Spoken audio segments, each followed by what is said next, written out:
Hello students, welcome to my YouTube channel TNL. So নিযুত মানে আসনি লব বিচৰা লাখ লাখ ষ্টুডেণ্টলৈ ফাইনালি ভাল খবৰ আহি গ'ল আৰু ইতিমধ্যে মুখ্যমন্ত্ৰী ডাঙৰীয়াই এই আঁচনি সন্দৰ্ভত টুইটো কৰিলে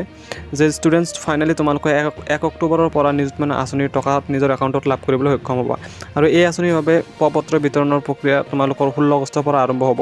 আৰু এই আবেদন প্ৰক্ৰিয়া তোমালোকৰ 16 আগষ্টৰ পৰা 12 ছেপ্টেম্বৰলৈ চলি থাকিব আৰু ইয়াৰ ভিতৰতে তোমালোকে নিজৰ পত্ৰসমূহ জমা দিব লাগিব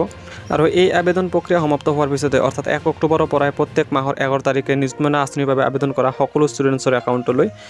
এই আঁচনিৰ ধন জমা হোৱা ষ্টাৰ্ট হ'ব তো ষ্টুডেণ্টছ এই নিযুত মানে আঁচনি সন্দৰ্ভত মুখ্যমন্ত্ৰী ডাঙৰীয়াই তোমালোকক কি টুইট কৰিলে সেইটো তোমালোকে নিজে শুনি লোৱা তাৰ আগত যদিহে তোমালোক আমাৰ চেনেলটোত পোনপ্ৰথমবাৰ ভিজিট কৰিছে তো প্লিজ চেনেলটো ছাবস্ক্ৰাইব কৰি দিবা আৰু কাষতে থকা বেল আইকনটো প্ৰেছ কৰি দিবা যাতে এনে গুৰুত্বপূৰ্ণ আপডেটবোৰ তুমি সদায় পাই থাকিবলৈ সক্ষম হোৱা তো বলা পলম নকৰি আমি মুখ্যমন্ত্ৰী ডাঙৰীয়াই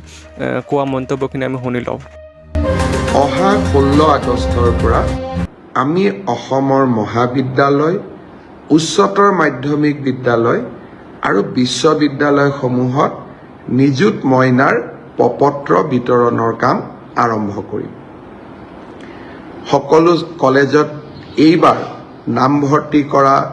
ছাত্ৰীসকলে বিনামূলীয়া পত্ৰ পাব এই পত্ৰসমূহ পূৰণ কৰি তেওঁলোকে আমাক 10 বা 12 ছেপ্টেম্বৰৰ ভিতৰত পত্ৰসমূহ উভতাই দিব মোৰ মনত ইচ্ছা আছে যে নিযুত মইনা আঁচনিখনৰ প্ৰথম ধন আমি যাতে 1 অক্টোবৰত ৰাইজৰ ছোৱালীসকলৰ আমাৰ কন্যা সন্তানসকলৰ একাউণ্টলৈ আমি পঠাব পাৰোঁ অৱশ্যে আপোনালোকেও জানে যে নিযুত মইনা আঁচনিখন হ'ল চাইল্ড মেৰেজৰ বিপক্ষে লোৱা এখন আঁচনি অৰ্থাৎ জেণ্ডাৰ জাষ্টিছৰ কাৰণে লোৱা এখন আঁচনি সেইকাৰণে ডিগ্ৰী পৰ্যায়লৈকে যিসকল ছাত্ৰী কলেজত যায় কিন্তু তেওঁলোকৰ ইতিমধ্যে বিয়া হৈছে তেওঁলোকে আঁচনিখনৰ সুযোগ নাপাব অৰ্থাৎ পোষ্ট গ্ৰেজুৱেটত বিয়া হোৱা ছোৱালীও এই আঁচনিখনৰ সুবিধা পাব কিন্তু হায়াৰ ছেকেণ্ডাৰী আৰু ডিগ্ৰীত বিয়া নোহোৱা ছোৱালীৰ বাবেহে এই আঁচনিখন মুকলি হৈ থাকিব অহা 16 আগষ্টৰ পৰা আমি অসমৰ মহাবিদ্যালয় উচ্চতৰ মাধ্যমিক বিদ্যালয় আৰু বিশ্ববিদ্যালয়সমূহত নিযুত মইনাৰ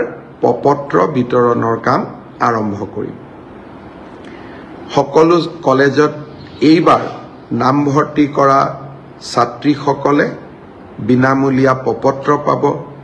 এই পত্ৰসমূহ পূৰণ কৰি তেওঁলোকে আমাক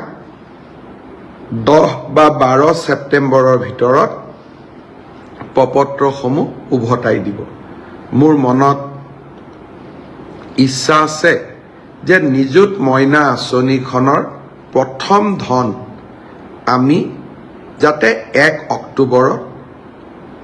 ৰাইজৰ ছোৱালীসকলৰ আমাৰ কন্যা সন্তানসকলৰ একাউণ্টলৈ আমি পঠাব পাৰোঁ অৱশ্যে আপোনালোকেও জানে যে নিযুত মইনা আঁচনিখন হ'ল চাইল্ড মেৰেজৰ বিপক্ষে লোৱা এখন আঁচনি অৰ্থাৎ জেণ্ডাৰ জাষ্টিছৰ কাৰণে লোৱা এখন আঁচনি সেইকাৰণে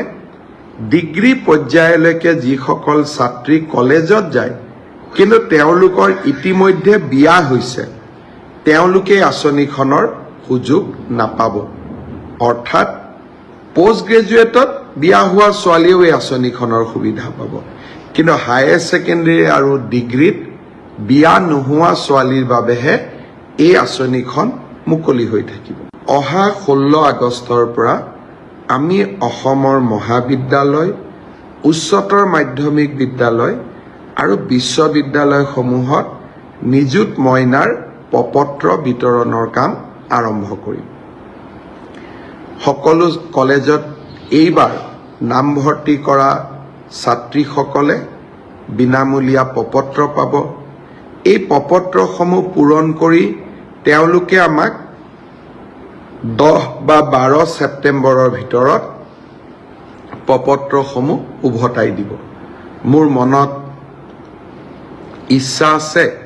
যে নিযুত মইনা আঁচনিখনৰ প্ৰথম ধন আমি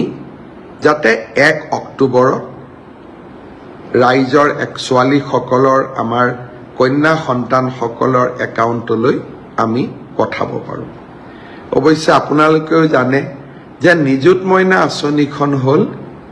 চাইল্ড মেৰেজৰ বিপক্ষে লোৱা এখন আঁচনি, অৰ্থাৎ জেণ্ডাৰ জাষ্টিছৰ কাৰণে লোৱা এখন আঁচনি। সেইকাৰণে ডিগ্ৰী পৰ্যায়লৈকে যিসকল ছাত্ৰী কলেজত যায় কিন্তু তেওঁলোকৰ ইতিমধ্যে বিয়া হৈছে, তেওঁলোকে আঁচনিখনৰ সুযোগ নাপাব। অৰ্থাৎ পোষ্ট গ্ৰেজুৱেটত বিয়া হোৱা ছোৱালীয়েও এই আঁচনিখনৰ সুবিধা পাব, কিন্তু হায়াৰ ছেকেণ্ডেৰী আৰু ডিগ্ৰীত বিয়া নোহোৱা ছোৱালীৰ বাবেহে এই আঁচনিখন